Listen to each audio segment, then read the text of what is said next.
ao evento Vozes Convida. Eu sou Maria Ângela Fragão, integrante do Comitê Vozes do Grupo Mulheres do Brasil. O Grupo Mulheres do Brasil, ele foi criado há 7 anos, há 8 anos. Eu esqueci de um recadinho, desculpem. Assim, essa nossa reunião hoje, esse nosso bate-papo, ele está sendo gravado. Será feita uma transmissão pelo canal do YouTube, o canal do Grupo Mulheres do Brasil. Se por acaso alguém não quiser ter a sua imagem divulgada, então, por favor, feche a sua câmera, tá bom?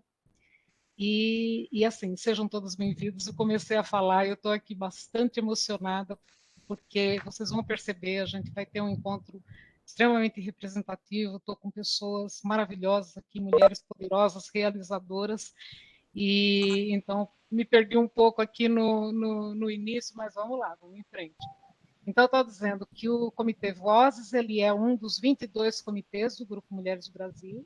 Esse grupo ele foi criado em 2013 por Luísa Helena Trajano, nossa grande liderança.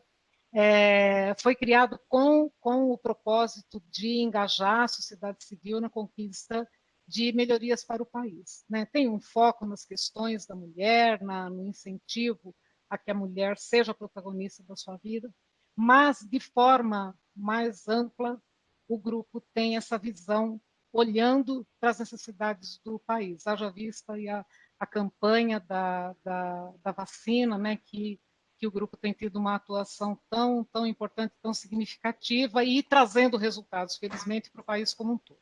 Né?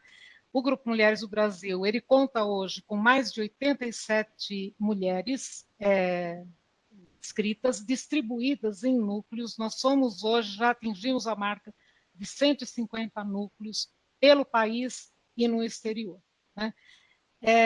O Vozes Convida, ele é um evento que o Comitê Vozes realiza em parceria com um dos outros 22 comitês do grupo.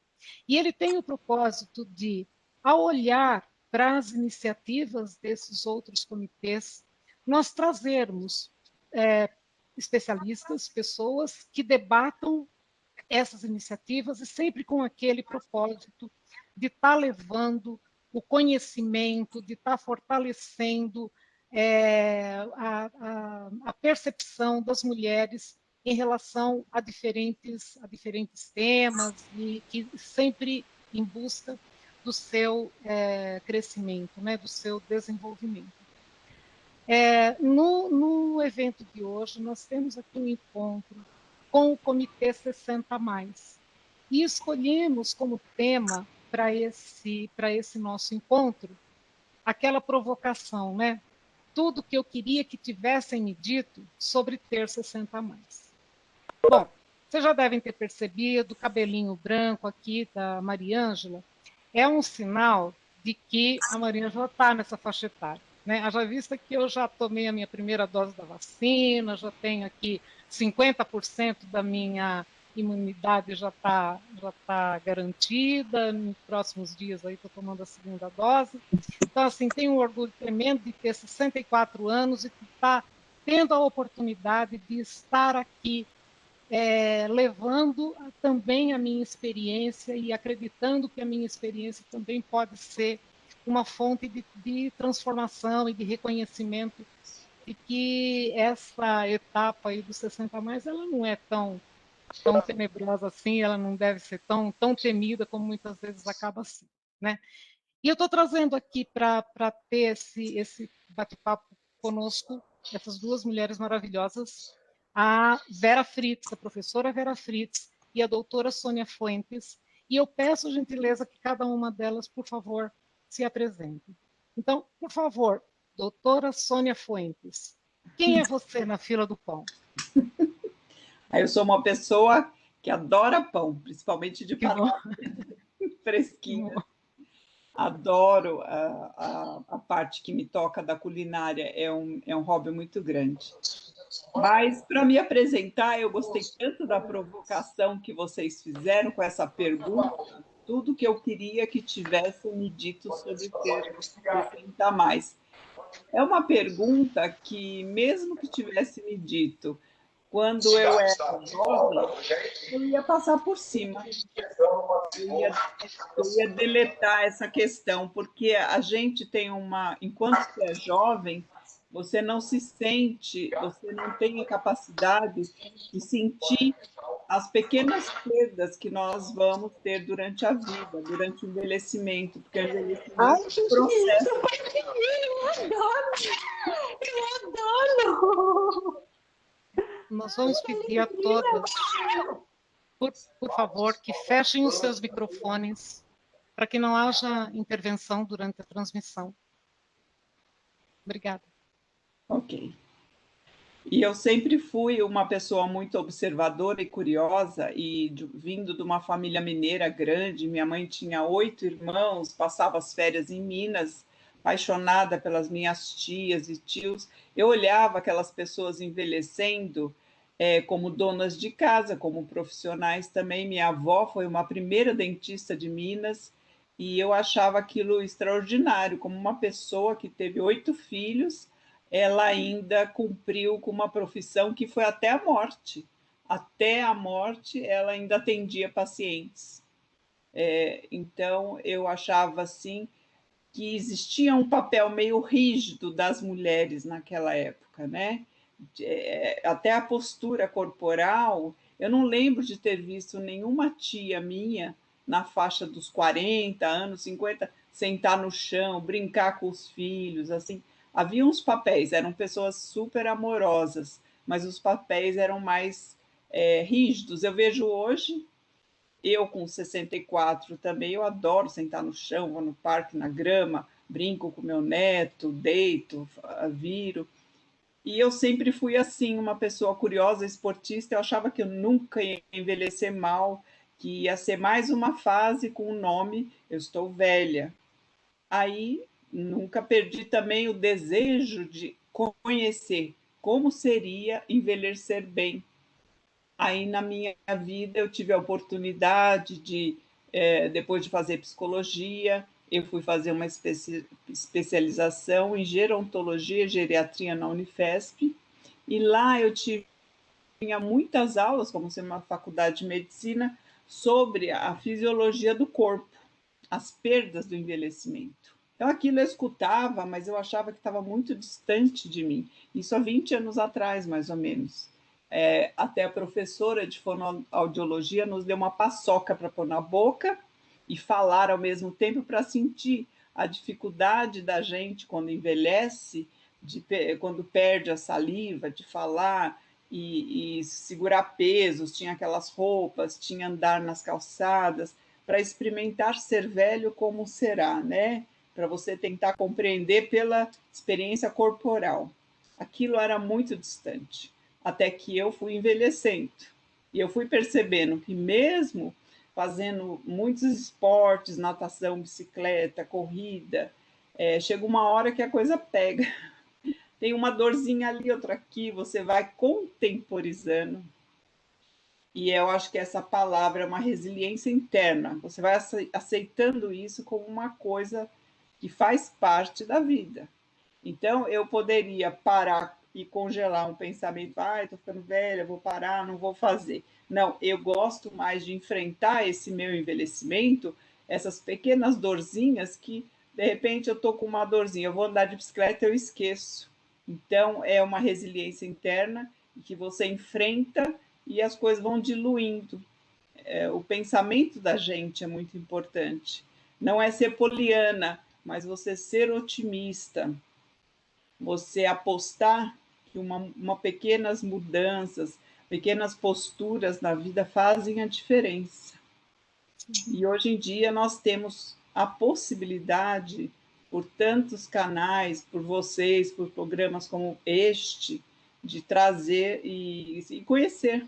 Eu acho que a tecnologia trouxe tanta coisa importante, e essa possibilidade da gente aprender diariamente outros instrumentos de viver bem. E aí eu fiz a gerontologia, não queria ficar na academia como mais um título ou um livro na prateleira, eu queria fazer uma atividade que fizesse a diferença, que fosse prática. E eu pensei em fazer um trabalho dentro de instituições de longa permanência, centros dias, algumas atividades que pudessem contribuir com aquela comunidade de idosos, muito deles que não tinham outra atividade além de ver televisão. E aí eu fui na tentativa e erro, fui fazendo. Antes de, até comentei com a Mariângela, antes de estudar na faculdade, eu era mágico, animador de festa infantil. Resgatei a minha criança interior e foi uma delícia, porque nada melhor do que você trabalhar com diversão.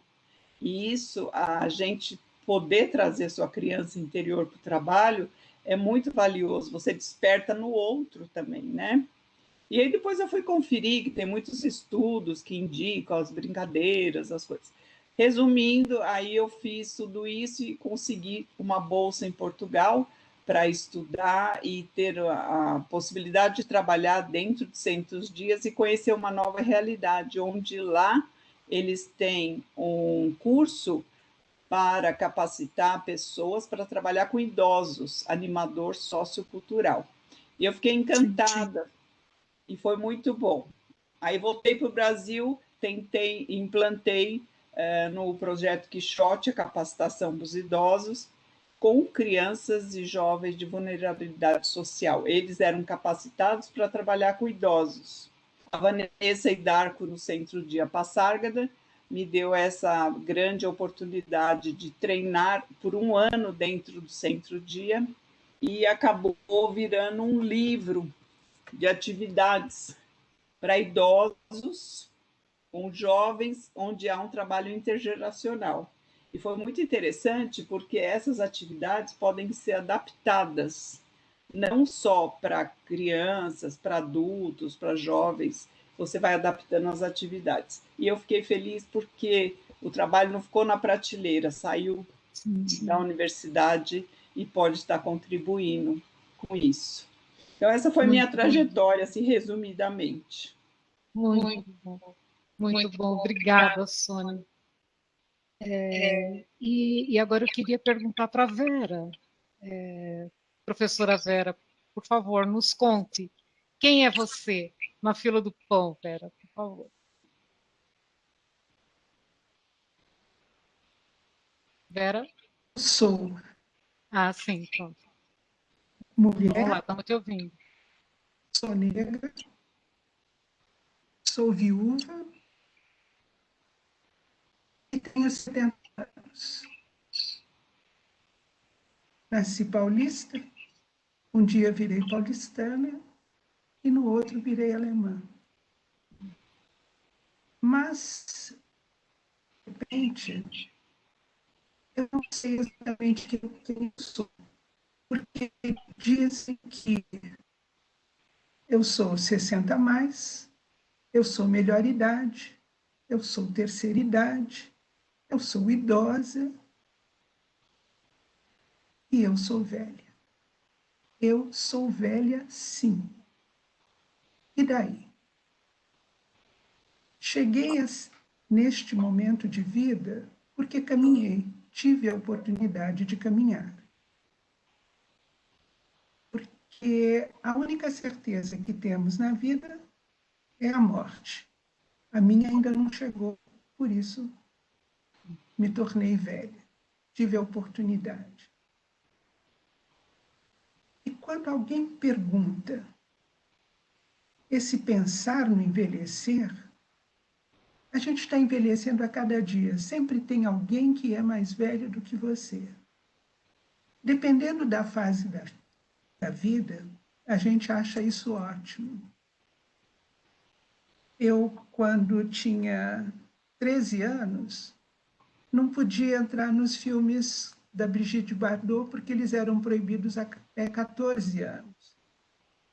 E a gente falsificava a carteira, a caderneta do colégio do ano anterior e ia ao cinema. Mas a gente ia no bairro e o porteiro conhecia a gente. Então ele mandava todo mundo embora porque nós só tínhamos uma amiga que tinha 14 anos, e nós não tínhamos. E éramos tão limitadas que a gente ia no mesmo cinema, o porteiro conhecia a gente. Daí a gente queria ter 18 anos, porque com 18 anos pode um monte de coisa. Mas a gente não tinha 18 anos, não podia ir para a discoteca, não podia ir para lugar nenhum. Então as coisas eram em casa. Mas a gente queria ser mais velho. Mas a gente não pensava no envelhecer. Era uma situação de momento. E daí eu estava terminando a faculdade e fui fazer um estágio no Instituto Dante Pazzanese de Cardiologia para trabalhar com pacientes coronarianos, aprender. E naquela época as pessoas coronariano não fazia atividade física e foi um projeto novo do hospital trazido por um médico judeu de Israel. E daí eu fiz o estágio, prestei o concurso e comecei a trabalhar com a população idosa. Idoso, naquela época, tinha 48, 50 anos. E tinha uma música que dizia: não confie em ninguém com mais de 30 anos. Era um tempo. Eu não tinha 30 anos, mas os meus pacientes eram muito velhos. Né? E eu percebi que o que eu tinha aprendido na faculdade não me instrumentalizava para trabalhar com essa população idosa e com uma situação especial.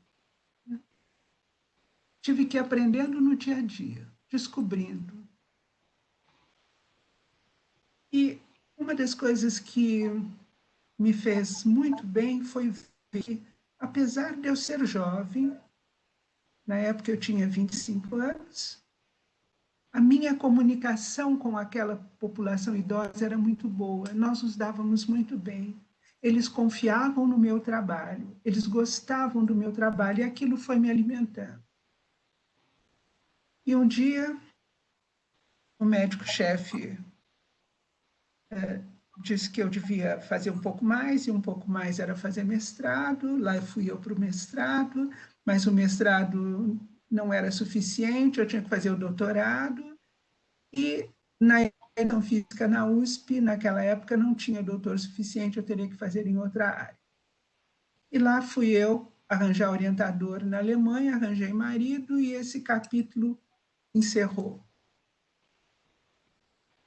Na Alemanha, fiz um curso de mediação, virei mediadora para casais binacionais. E lá o envelhecer é mais adiante. Eu saía de um país que velho tinha 50 anos. Lá velho é a partir dos 70. E as pessoas estão resolvendo a vida e decidindo e fazendo. E como você não tem uma dependência familiar, significa a família pai, mãe e filho. Você saiu da sua casa, você passa a ser parente. E parente não cuida de pai, nem de mãe, nem de filho. E as pessoas começam a se organizar para quando ela não estiver em ordem, para onde ela vai, para que local ela vai para ser atendida, cuidada e acompanhar o final de vida. Não tem essa história de eu vou tomar conta da mamãe, a mamãe toma conta do meu filho, isso não existe na Alemanha. E para mim foi um processo novo, aprender como que as pessoas, como que uma mãe, o filho não cuida da mãe, né? Como que a mãe não cuida do filho só porque ele saiu da casa? Mas é uma outra forma de viver. E um dia nós viemos morar no Brasil. E ao chegar no Brasil, eu descobri que eu era velha porque eu estava perto de completar 50 anos. Aliás, 60 anos. Tive uma crise muito grande quando eu fiz 37 anos. O que mais eu vou fazer? Onde eu vou chegar?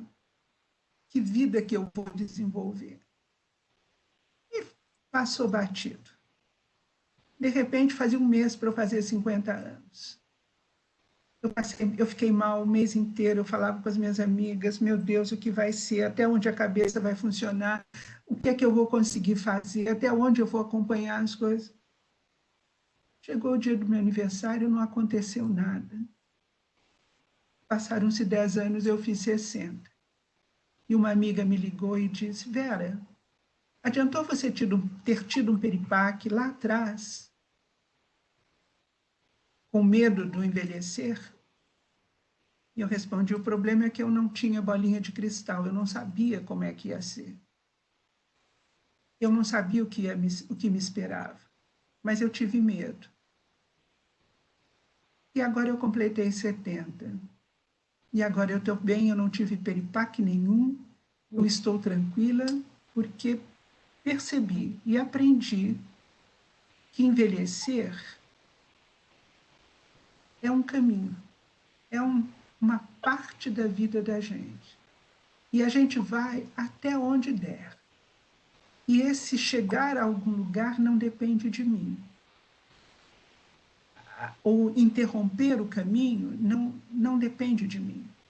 Então eu tenho que viver cada dia, cada momento, cada mês, cada estação, cada ano, da melhor forma possível.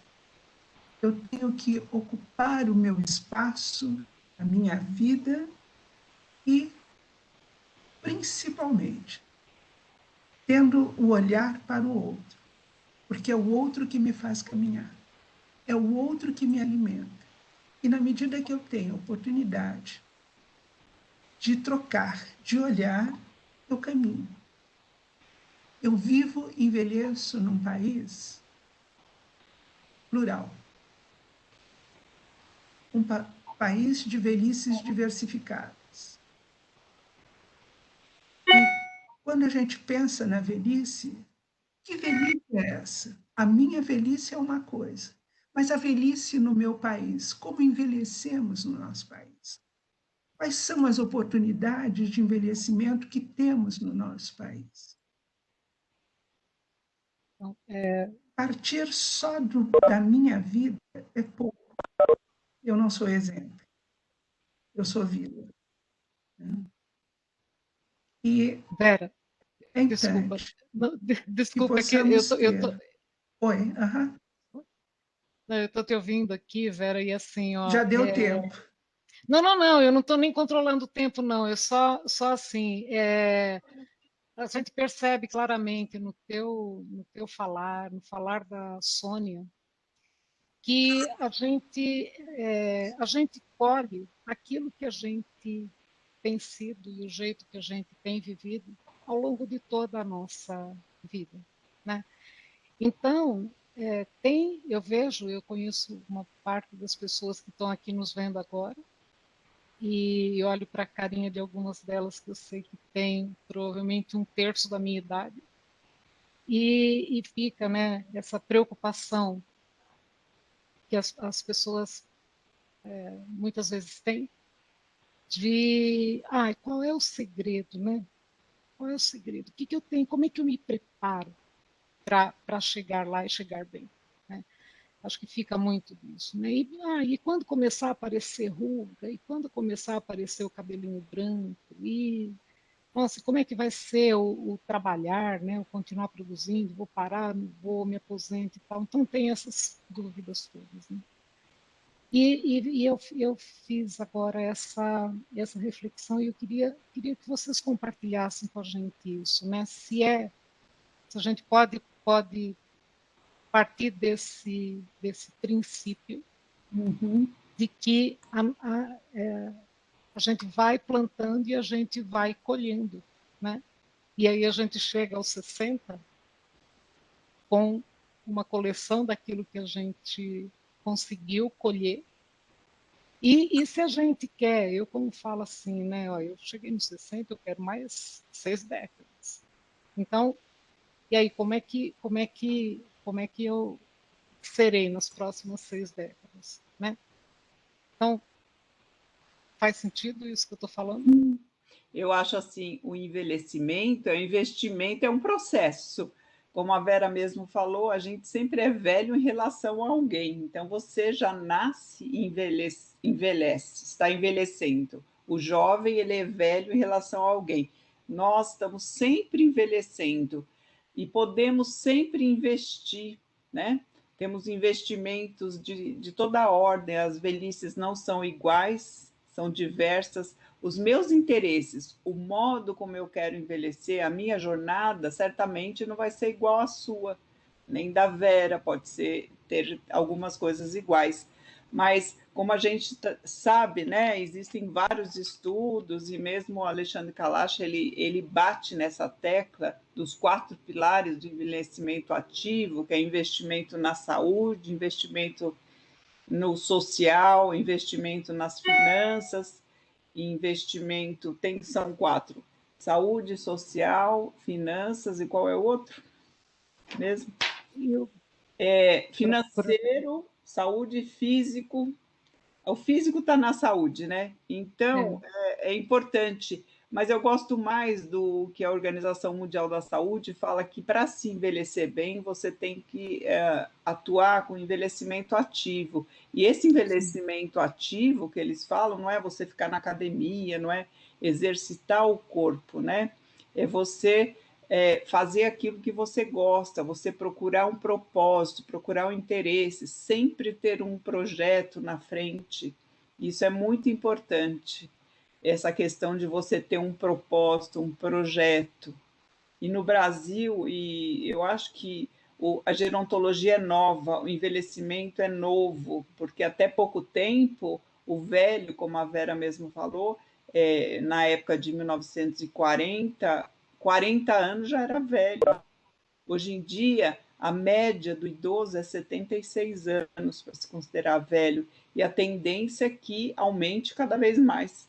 Nós vimos pela pandemia, esses censos, o número de idosos com mais de 100 anos tomando vacina ou entrando e saindo de hospitais, deu para dar uma olhadinha que temos um número bem significativo de mais de 30 milhões de idosos por aí, né? E estamos envelhecendo. Tem que ter um investimento pessoal. Eu acredito muito mais, em vez de receita, cardápios, que existem até interessantes, mas você agir de acordo com o seu interesse pessoal. Se você está fazendo coisas que você gosta, aí você tem um sentido para aquele dia, aquele minuto. Estar aqui com vocês é um prazer enorme, trocando ideias, essa oportunidade de conhecer outras pessoas, conhecer a Vera, conhecer vocês. Isso tudo é importante. Eu tenho um sentido. Eu fui reler algumas coisas, eu tinha que estar aqui hoje. Então, você ter coisas a fazer interessantes torna a sua vida mais interessante. Que bom que tenho isso, né? Que bom que eu estou em condições saudáveis, mas também você tem que ter um preparo para tudo isso. Não é ser rígido, mas ser consciente das suas limitações, das suas competências, do que você pode fazer também, né? Eu vejo mais nesse sentido. Sônia, quando você fala de competências, isso me remete a aprendizado também, né? Sim, isso, A isso mesmo. desenvolver, a construir conhecimento. Isso. Né? Isso que fala, né, o projeto do envelhecimento ativo da Organização Mundial da Saúde, que você tem que aprender, é uma situação que vai te dar um certo conforto, um prazer de aprender coisas até o fim da vida. Aprender coisas que te interessem, né? E como nós já sabemos, tem possibilidades que não faltam hoje em dia, não faltam. Sim. Mesmo estando distante. Estamos com distanciamento físico, mas não distanciamento social. A gente pode aprender sempre ainda com o outro, né? Sim. Não, e falando disso, de construção de conhecimento, você e a Vera são exemplos maravilhosos aí nessa trajetória que vocês já nos relataram. E aí tem aquela questão, né, de o idoso, muitas vezes, a fala dele... Eu só queria falar em Pois relação a não, esse por tema, Maria favor. Ângela. Por favor, Vera, Maria por favor. Ângela, em Pode relação a dizer. essa sua questão, eu queria falar o seguinte, que o determinante do envelhecer começa na gestação. Dependendo de como esta gestação vai ser desenvolvida, por exemplo, hoje a gente tem meninas de 13, 12, 13, 14 anos engravidando sem um acompanhamento médico, sem uma orientação alimentar, gerando um feto com deficiências. E, ao nascer, essa criança carrega essas deficiências pela vida. Que idoso vai ser essa pessoa? Então, a cada momento da vida, você tem que ir se instrumentalizando para poder caminhar, para poder chegar até o momento da vida.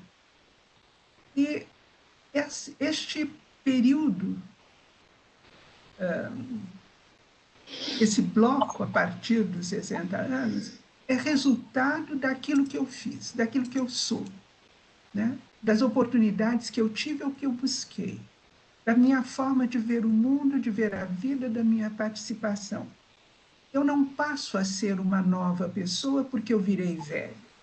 Eu trago na minha mala tudo aquilo que eu fui adquirindo no meio do caminho.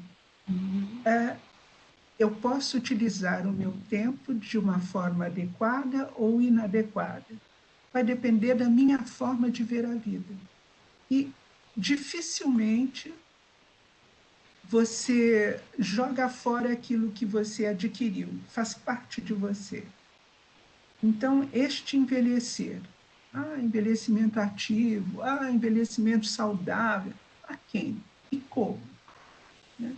Se eu a vida inteira fumei, como é que eu vou ser saudável quando eu ficar velho? Se eu a vida inteira bebi, como é que eu vou ficar saudável? Eu fui, a vida toda tive excesso de peso. Eu vou ficar um velho obeso. Eu vou ter todos os problemas da forma da minha estruturação de vida. Então, não existe fórmula mágica. Não existe cartilha. Existe o que eu faço e como foi a minha vida. Porque eu penso que a gente não... Quando você é criança, você não pensa que você está envelhecendo, que você vai envelhecer. Quando é jovem, quando é um jovem que pensa que um dia vai ser velho, ele está começando a vida, ele está começando a descobrir as coisas. Então, cada momento nos traz descobertas. E o envelhecer também é uma descoberta, também é um momento de descobrir. Porque ninguém te disse como é que tem que ser adolescente, como é que tem que ser criança, como é que tem que ser velho. É uma descoberta. E é uma descoberta pessoal. Ninguém me diz nada. Assim, o Vera. Bacana, Vera. É sempre aprendizado mesmo, né? E a propósito disso, né? Que cada um, então, tem uma reflexão importante que todas nós fazemos, que é qual é a nossa direção, né? Qual é o propósito que nós estamos, aquilo que a Sônia também estava falando, né? Qual é o propósito que a gente está definindo, né? Para onde eu quero ir? Então, eu tenho a impressão que todas que estamos aqui e as que estão na faixa aí dos 60 a mais, a gente, por definição, abandonou as agulhas de tricô e crochê lá no cantinho, né? A gente não está. Eu até gosto de fazer crochê, porém, fala. Eu aprendi na pandemia a fazer É. tricô e, olha, estou adorando. Eu Não, nunca como terapia pode até ser assim, né? Mas fiz casaquinhos, fiz milhões de coisas. que legal. Eu acho que a meta é você ser quem você quer ser, ter liberdade para fazer como, quando e onde você quiser e fazer força para ter condições disso, né? Como a Perfeito. Vera falou, nem sempre a gente teve uma vida com muitas oportunidades. Eu também Sim. tive uma vida difícil de infância, mas graças a Deus fomos trabalhando, fomos lutando. Então, cada um tem sua jornada e que a gente possa aprimorar na medida do possível. Mas no envelhecimento, eu acho assim, é uma grande oportunidade para você ser quem você quer ser. O Jung fala muito disso, né? Que durante a vida a gente tem que cumprir muitos papéis, criar filhos, estudar, comprar casa, arrumar as coisas, conduzir os filhos. Chega um momento que essas metas estão cumpridas, dali para frente você pode ser quem você é, quem você gostaria de ser, olhar para dentro de si, um exercício de enantiodromia, de olhar para dentro de si, se autoconhecer, o que eu quero fazer daqui para frente, o que me interessa fazer, né? E você pode fazer o que você Sim. quiser, você pode até não Não, fazer tá, nada. não, tá tudo certo. Né? Sônia, me desculpa, mas assim, ó, de verdade foi uma brincadeira infeliz, porque eu mesma estava falando aqui, eu gosto de fazer Eu estou crochê. adorando o crochê. O tricô eu nunca aprendi, não me dou bem com as duas agulhas, mas o crochê eu vou bem. E eu vou bem no bordado também, eu sei fazer umas coisas bem bonitas, de verdade. Até tapete de arraiolo que aprendi lá, eu sou filha de portuguesa, né? Na verdade eu sou portuguesa porque eu tenho a cidadania. Então, sei lá, fazer ponto cruz e tudo mais. E fica bonito. Porém, o que eu queria abordar aqui, até convidar vocês a refletir, eu sei que Vera até o ano passado, ela foi a presidente do Conselho Estadual do Idoso no estado de São Paulo, né? E a Vera, ela está na ativa, ela é locutora numa rádio em Valinhos. A Sônia, ela é psicóloga clínica e gerontóloga e dá aulas e contribui muito no portal do envelhecimento, enfim. Então, são mulheres realizadoras que estão aqui conosco. Assim, o que eu queria chegar no ponto nessa linha de a gente ter estabelecido um propósito, de a gente seguir nessa direção. E fazendo, você tem toda a razão, Sônia, fazendo aquilo que nos deixa feliz, né? Aquilo que nos dá prazer. E eu penso que nos dá prazer coisas que eu consigo realizar dentro das minhas vocações, das minhas habilidades, daquilo que eu quero também entregar para o mundo, né? Então, levando esse raciocínio em conta e pensando em sociedade como um todo, me dá a impressão de que o idoso, e aí eu estava querendo tocar naquele ponto lá do preconceito, do olhar que a sociedade tem para o idoso, né? E muitas vezes a gente já falou em algum momento aqui, porque o idoso, não, o idoso fica lá quietinho no cantinho, ele não tem mais nada que fazer, enfim. Mas aquele que se preparou, aquela que se preparou, que está ali querendo produzir, que está querendo entregar, que se sente em condições de entregar, né? Que ações a gente poderia pensar de serem impetradas, né, de serem conduzidas, para que o idoso continue a se inserir, né, na sociedade, continue tendo a oportunidade de contribuir com a sua comunidade, enfim, é nesse aspecto que eu queria que a gente conversasse um pouquinho a respeito. Bacana. A Vera quer falar primeiro, depois eu complemento. Eu penso, posso falar? Eu penso que este preconceito, ou o idadismo, como agora estão utilizando, ele nasce em você. Na medida que você, ou que eu, não me reconheço como velha, como é que eu vou ser respeitada pelo outro se eu não sou velha? Como é que eu vou querer que alguém não reclame porque eu estou fazendo alguma coisa,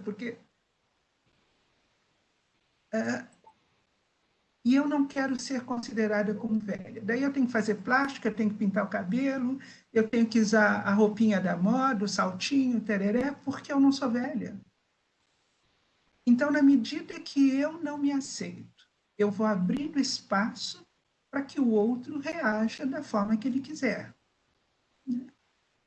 E, na medida que eu aceito que eu tenho, nesta fase, um novo momento, em cada fase a gente tem perdas e ganhos, né? A gente vai perdendo durante a vida, a gente pode ganhar outras coisas, mas a essência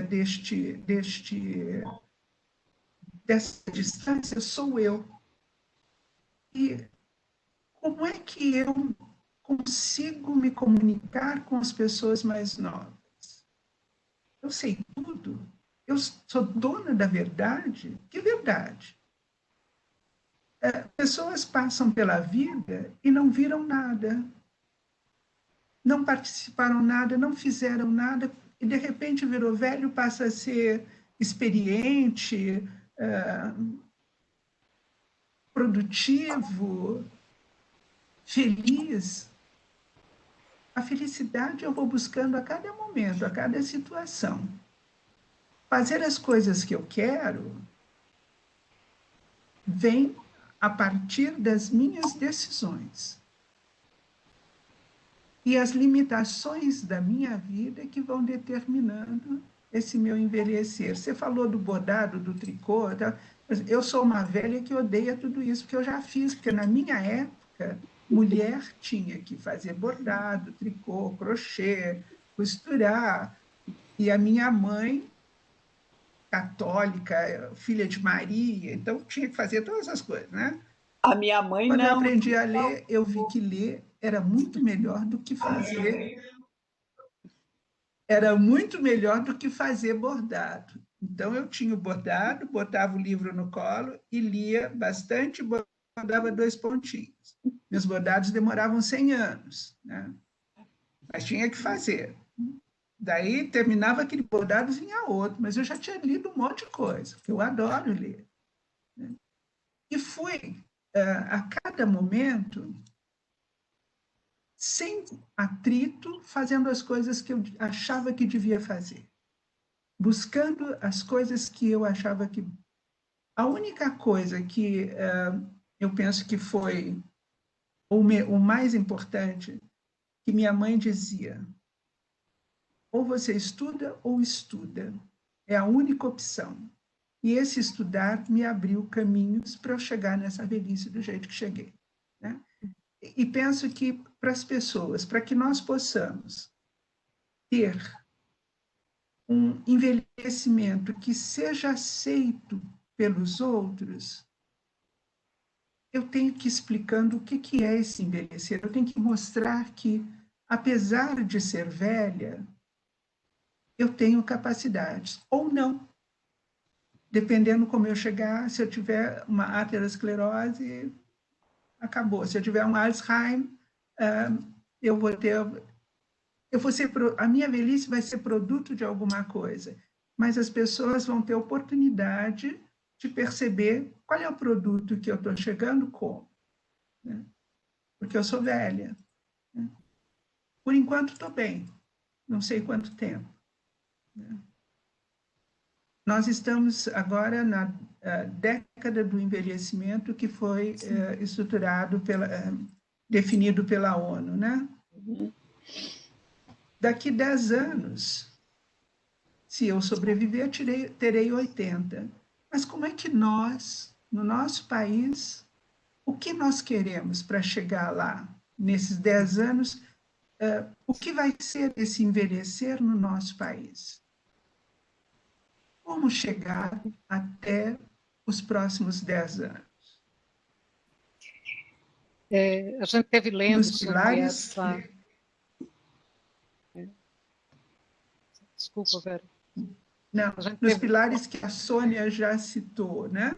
Como é que nós vamos? Na educação, na saúde? Vamos fazer o quê? Mas nós só vamos fazer alguma coisa na medida que os outros perceberem que nos próximos 10 anos essas pessoas estarão envelhecendo. Muitos de nós talvez não estejamos aqui até os próximos 10 anos, mas esse pessoal que vem vindo, que velhice vai ser essa?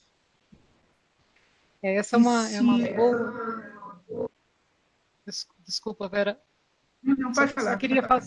Eu queria pegar um gancho agora nessa abordagem que você fez da década do envelhecimento saudável, né? Que a ONU determinou, aí foi no final do ano passado. E assim, isso que a Vera está colocando, né, essas reflexões todas, eu não sei, a gente está aqui com a Eneida e com a Sônia, né, ambas do Comitê 60+, Mulheres do Brasil. Possivelmente isso deve estar fazendo parte aí das conversas, né, que vocês têm no comitê. E assim, pela experiência que a gente está tendo aqui, Vozes teve, né, na organização desse nosso bate-papo de agora, a gente percebeu que tem muito assunto, tem muita coisa. O tema é extremamente profícuo, ele é muito, ele brota, a gente fala uma coisa e vai dotando uma série de outras ideias. Posso falar? Você pode, sim, eu só queria fazer um complemento bem rapidinho, porque assim, eu acho que tem muitas ideias para nós debatermos. Eu estou com uma preocupação, que eu estou com uma listinha de perguntas, as pessoas estão se manifestando aqui pelo chat, e eu queria colocar agora, né, para vocês. Assim, eu acho que pelas perguntas... Desculpa, acho que antes de você... Desculpa, Maria Ângela, antes de você colocar as perguntas, a Sônia poderia complementar a sua pergunta anterior para a gente fechar esse pacotinho. Obrigada. Por favor. Eu acho muito importante que a Vera levantou, porque ela amplia um pouco nossa ação, não pensando só no nosso envelhecimento, mas no envelhecimento social e envelhecimento da comunidade.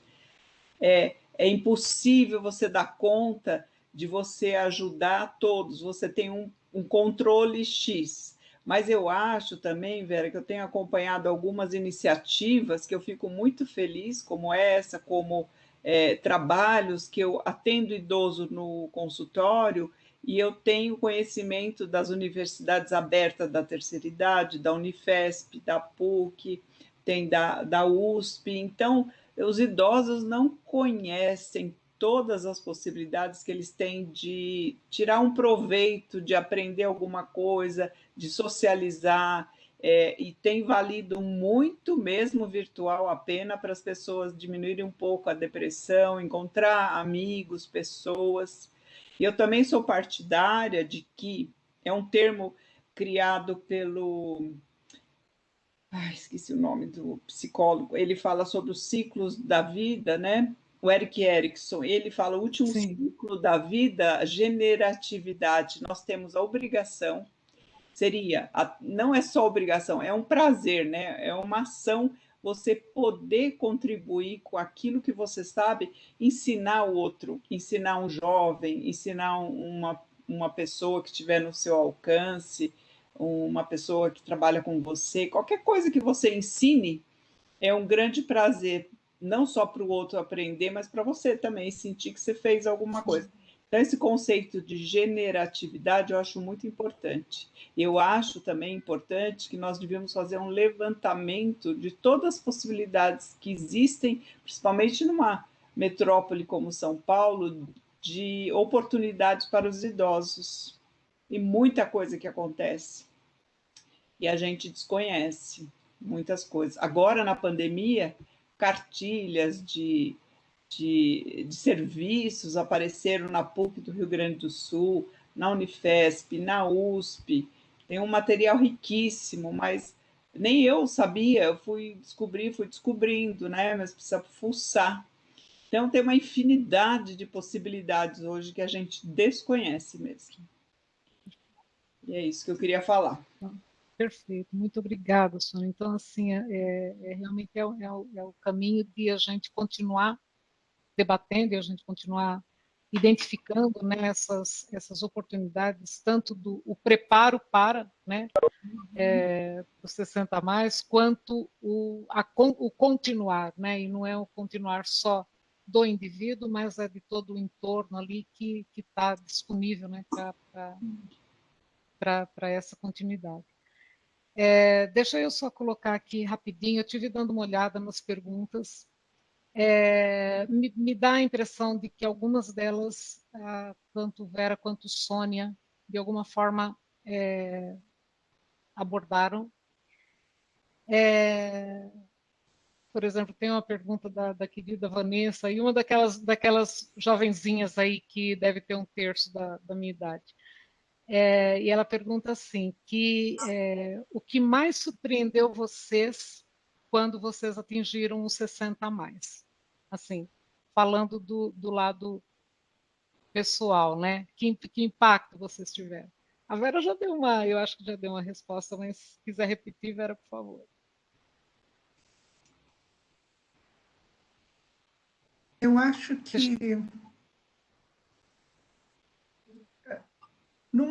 ao chegar aos 60 anos, eu não vi impacto, eu vi impacto antes, que era o medo. O medo porque a gente não lida com essa história, né? E, de repente, está chegando.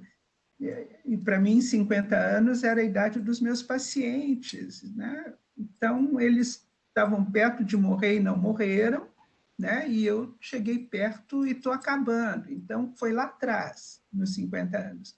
Mas nos 60 anos, não teve problema. Não tem impacto, porque é uma continuação da vida. Não tem essa coisa. O que mudou na minha vida? Minha vida não mudou porque eu fiquei velha. Agora, as coisas que eu fiz lá atrás me propiciaram, os trabalhos voluntários que eu fiz na época da faculdade, naquela época de Projeto Rondon, me ensinaram que a gente tem que olhar para o outro, né? E daí isso continua na minha vida. Não começou agora, começou lá atrás. Num determinado momento, eu descobri que eu gosto de falar. Eu continuo falando. Mas eu gosto de ouvir também. Eu gosto de estar com gente que me alimenta. Mas isso eu vivi lá atrás. Quando eu estava no colégio, nós achávamos que a gente tinha uma formação incompleta. Naquela época, você tinha clássico, científico e normal. Nós nos reuníamos aos finais de semana para trocar informação, o que você aprendeu no científico que eu não aprendi. Então, sábado e domingo a gente estudava, porque a gente achava, e eu estudei na Caetano de Campos, que foi uma escola onde nasceu a educação no estado de São Paulo, né? Professores competentes, tal, mas a gente achava que era pouco. Resultado, foi todo mundo para a USP nas diversas áreas. Então, essa exploração do conhecer vem lá de trás. E agora, esse tempo do envelhecer não tem surpresa. Às vezes a gente fica assim, bom, será que eu vou conseguir? Né? Quanto tempo eu vou andar? Né? Mas eu andei até agora, não tenho nada, tá? Mas de repente eu posso cair e ter um grande problema. Mas essas intercorrências a gente não tem como prevenir. Lógico, se eu me cuido, eu vou cair menos e vou ter menos riscos, mas eu penso que não tem surpresa. Só tem surpresa quando a gente vive de olhos fechados. Daí a gente se surpreende. Mas quem está de olho aberto não tem surpresa. Muito bom. Eu vou falar. Sim, O que me toca acho que está tendo um eco, né? Me faz lembrar, quando você faz 60 anos, eu não sinto também que eu tenho 60 anos, agora eu estou com 64, e meu marido vive falando, nós vamos fazer 40 anos de casado, mais 8 de namoro é uma vida, né? Eu falo 48, eu não sinto que foi pesado 48 anos junto, porque é um dia de cada vez, né? E eu vou continuar assim, um dia de cada vez. Se hoje eu estou assim, amanhã não sei como vou estar. Então a gente só tem a garantia do hoje. Ontem já foi, amanhã é uma surpresa, ninguém sabe o que vai acontecer. E eu lembro muito de um texto que eu gosto muito, que é do Thich Nhat Hanh, é um monge vietnamita, que ele fala que a gente tem que viver o momento presente. E no conto ele fala de um rapaz que chegou desesperado, que tinha que trabalhar, que tinha filho, e ele não estava encontrando tempo nem para a mulher, nem para o filho, nem para o trabalho, nem para o estudo. E aí o monge foi escutando, vamos caminhar pela montanha, chegou lá em cima, ele deu uma mexerica para o rapaz, e o rapaz continuou falando e sorveu a mexerica e largou as cascas. Aí ele virou para o rapaz e falou: você não saboreou a mexerica, você engoliu. Então, o segredo está em cada momento. Se você estiver lavando a louça, lave a louça, perceba o sentido a água. Se estiver tomando banho, perceba a água. Beber água, né? Você sentir a água e saborear aquele instante. E o Sêneca fala, né? É preciso viver o infinito de cada instante.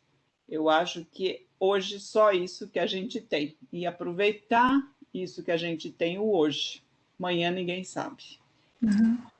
Então é isso. Perfeito. tem uma outra pergunta que eu acho que é bem bacana, que é conhecer qual é a meta de vocês, né? O que vocês Olha, o que? Desculpa, vislumbram? não Qual entendi. é a meta, Vera? Qual é a meta? Qual é você Propósito. tem? Qual é o propósito? Qual é a tua visão? Qual é o teu norte? Né? Para onde cada uma de vocês está caminhando? Pode falar, Vera. Olha, a Vera Indivíduo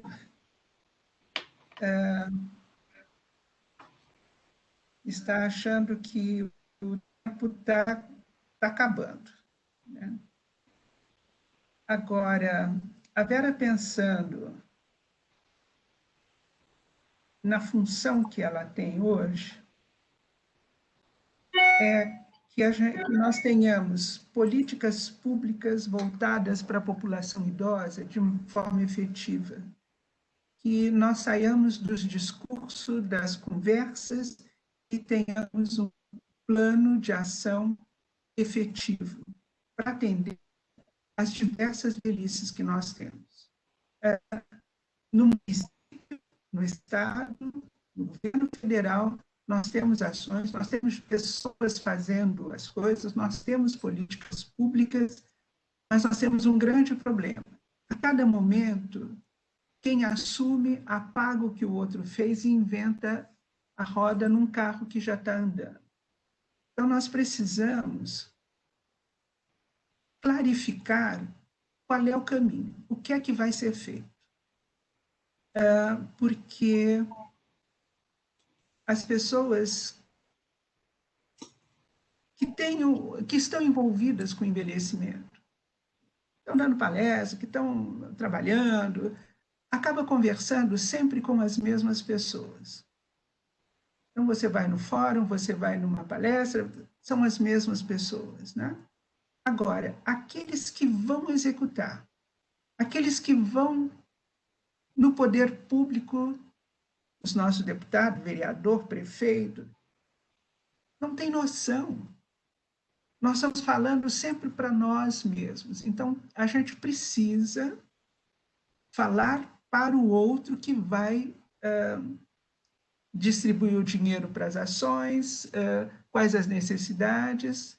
Então, eu estou propondo, tenho conversado com algumas pessoas, para que nós tenhamos um plano de política pública para esses próximos 10 anos, que seja executado a nível municipal, a nível estadual e a nível federal, porque o ano que vem nós teremos eleição e, independente de quem ganhar a eleição, que esta proposta seja apresentada e assumida pelos candidatos para que nós tenhamos uma política consequência, né?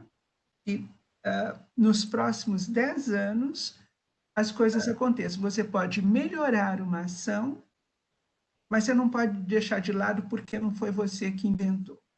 Então, penso que neste momento é muito importante que as pessoas envolvidas com o tema envelhecimento sentem e avaliem o que já foi feito, porque tem muita coisa boa acontecendo, mas nós precisamos de um trabalho intersetorial, nós precisamos de uma conversa entre as diversas áreas para que nós tenhamos um envelhecimento digno no nosso país. E não é um envelhecimento para o pobre, para o rico, para o milionário, não, para todos aqueles que vivem no nosso país.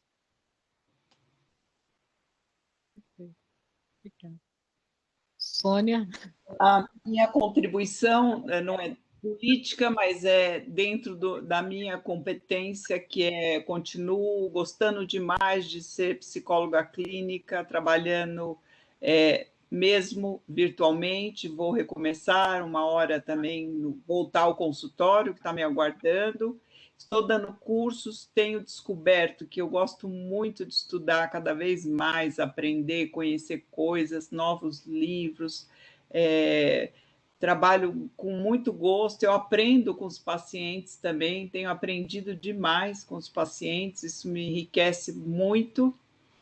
E a questão do tricô, eu acho assim, são coisas que a gente pode aprender tanta coisa. Minha mãe nunca me pôs no tricô, pelo contrário, ela falava assim, estudar, não depender de marido.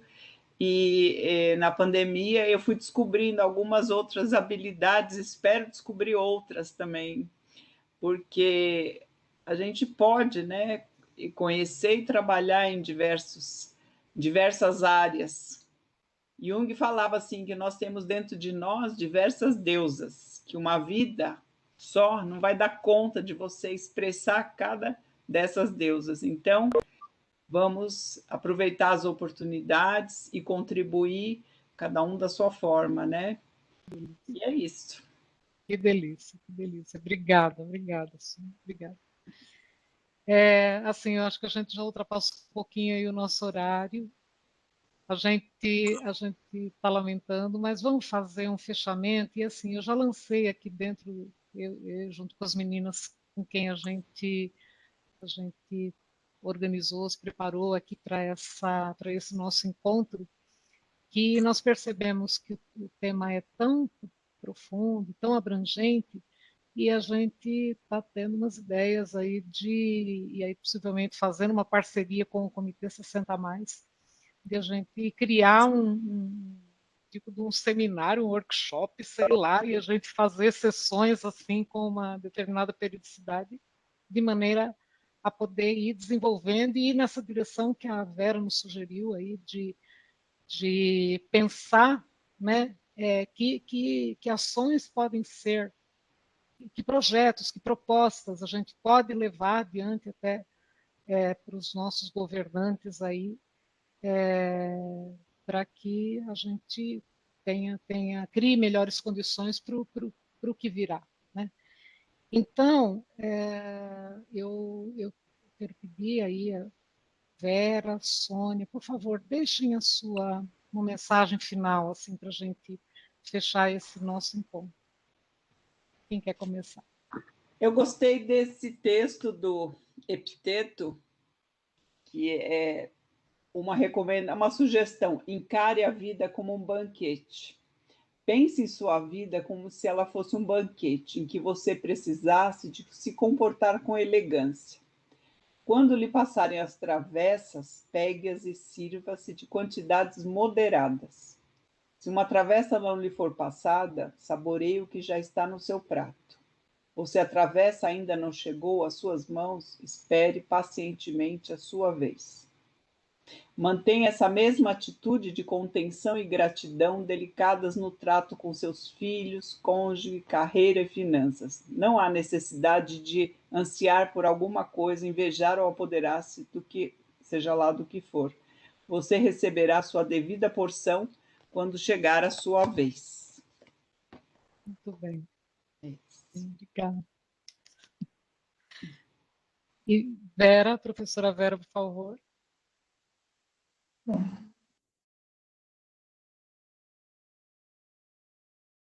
a vida é uma arte. Viver é uma arte.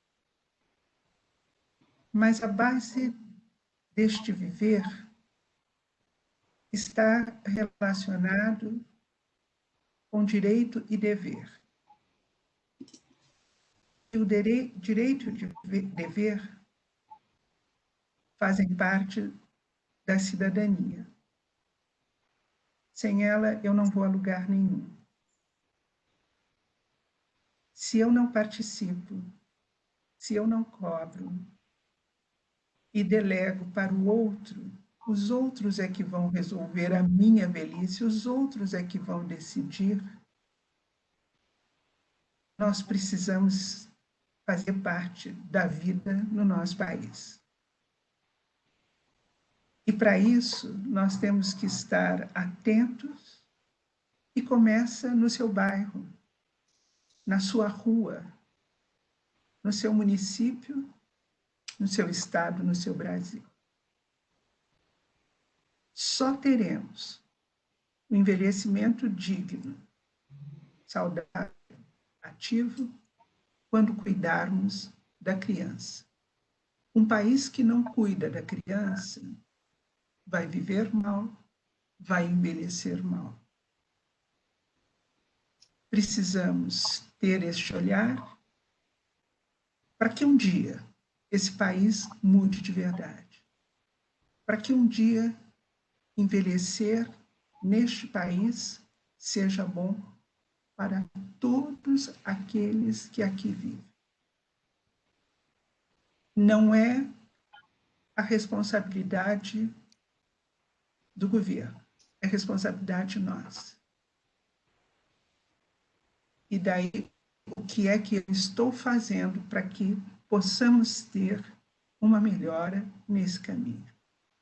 Acho que a pandemia nos ensinou muito. E o ensino fundamental desta pandemia foi: eu uso máscara para te proteger. Eu tenho que proteger o outro. E eu tenho que proteger o outro para que ele possa envelhecer bem. Essa é a nossa função, essa é a nossa meta.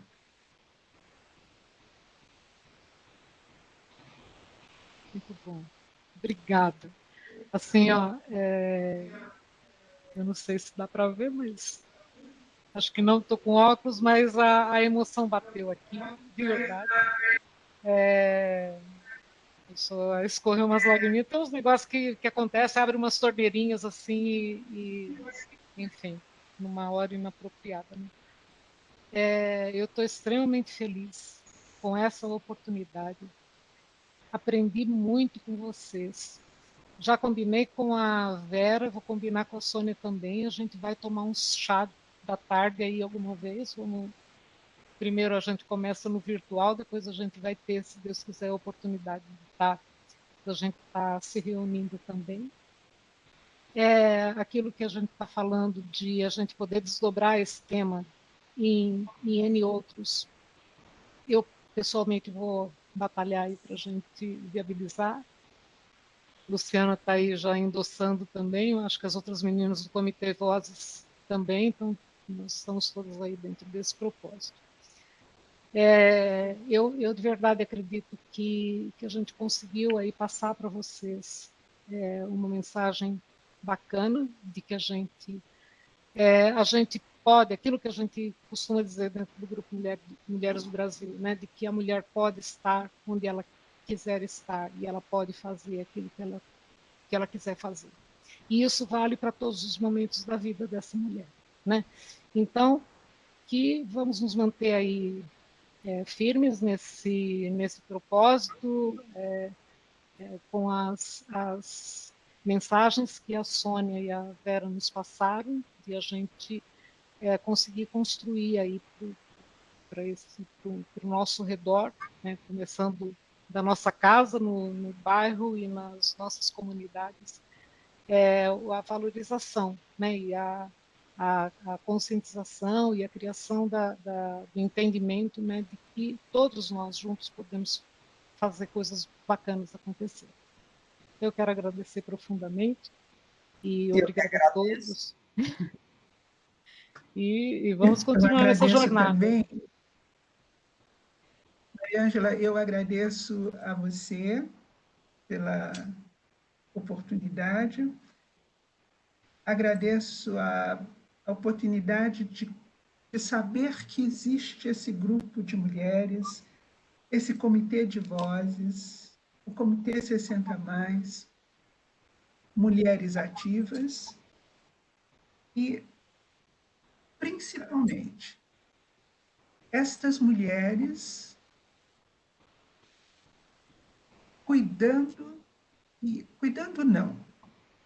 instrumentalizando os homens para que as mulheres possam simplesmente ocupar o seu espaço. Porque os homens são criados pelas mulheres, né? E que homens elas estão criando? E que velhos elas estão propiciando? Que velhice é essa que elas vão instrumentalizar? Que nós, mulheres. Então, a função é muito maior. Vai além de abrir espaço para a mulher trabalhar, para a mulher fazer, porque a mulher tem uma função muito grande, né? Que é instrumentalizar esses homens que estão no mundo. E como é que elas estão fazendo isso? Como é que esses homens chegarão no envelhecer?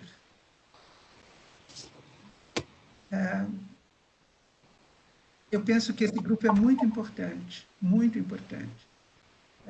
E importante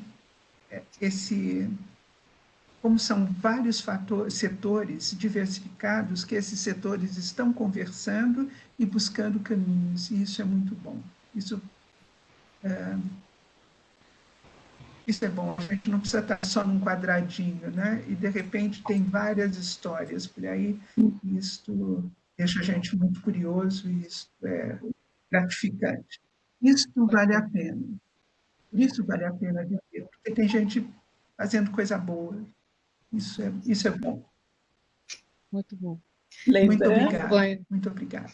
Lembrando, Vera, que nós estamos dentro desse grupo Mulheres do Brasil, nós estamos aqui em quantas mulheres, né? E a velhice é feminina. Então, é uma força, né? E a Terra é a Mãe Gaia. Então, nós temos muita força.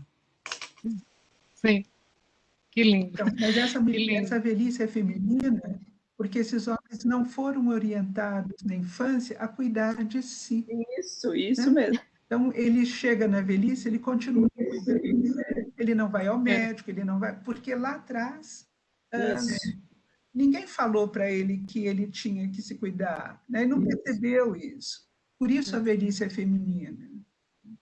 Aliás, meninas, por favor, casem com homens mais novos, porque os mais velhos morrem primeiro e vocês ficam viúvas, né? Agora, quem casa com jovem vai ficar casado um bom tempo. Muito bom. Por favor. Não, show de bola a dica aí. Enquanto os homens não estiverem cuidando de si... Mas eles já estão grandinhos, né? Eles já estão grandinhos para começar a cuidarem de si também. Muito bom. Gente, muito bom. Mas eles foram agora... educados a não cuidar, então... Mas a gente vai colocar eles no lugar, viu, Vera? Vamos lá, a gente vai encontrar esse caminho. Gente, olha, muito bom ter terminado dessa forma, assim, descontraída. Só para terminar... Ô, Vera, diga.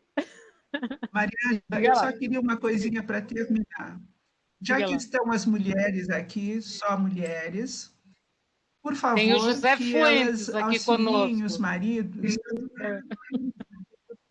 Tá, então é bom que ele ouça também. Que elas auxiliem os maridos a receberem a medalha Covid-19. Muito bom. A medalha Covid-19 o Covid veio para que nós tenhamos novas experiências, novos conhecimentos. E os homens aprenderem o que é jornada dupla. Então, nesse período do Covid, homem vai todo dia lavar, passar, cozinhar, arrumar tudo. Não é churrasco, é comida. Quem não sabe, é só entrar na internet, e lá tem tudo. Fazer o supermercado sem o celular, para que ele compre o que ele acha que tem que comprar e fazer a comida, o produto de limpeza do jeito dele. A mulher não vai dar palpite, a mulher vai ficar lendo, escrevendo, ouvindo música, conversando com as amigas e deixando o marido resolver do jeito que ele quiser. Não vai ficar do seu jeito, mas quanto mais ele fizer, mais próximo ele vai estar da medalha marido Covid-19. Muito bom. Essa é a meta desse período novo que a gente está vivendo. Vera, então, só por favor. Para finalizar, eu vejo assim, eu concordo plenamente, mas eu tenho visto, a gente vê isso no escritório também, né? As mulheres também são culpadas, porque elas não deixam os maridos fazerem, tá? Então, nós temos que nos policiar. Sim, por isso ajudar. Que agora é para aprender, agora é um exercício. Isso aí. Foi ótimo essa conversa. Exatamente. Muito bom. Então, as mulheres que sabem tudo vão passar a não saber nada. E dar esse espaço para o homem. E daí é um mundo novo. A pandemia veio para isso. O homem vai trabalhar, tal, tereré, mas ele tem que deixar o almocinho pronto, o bom dia da tarde, resolver tudo aí para você não ter que pensar em nada. Nessas coisas que você faz todo dia, né? Então, agora é um período. E o marido que não fez até agora, então ele tem que recuperar todo esse ano passado. Quando o Covid for embora, eles têm que compensar ainda esse ano que eles não fizeram nada. Então, pronto, é isso aí. Gente, olha, vamos falar uma boa noite aqui para o nosso... falar uma boa noite aqui para o nosso pessoal. Muito obrigada. Nós vamos estar aí em breve retomando esses temas, como já dissemos, e agradeço imensamente a todas e todos pela participação, pelas contribuições, e, enfim, boa noite. Boa noite. Beijo grande. Beijo.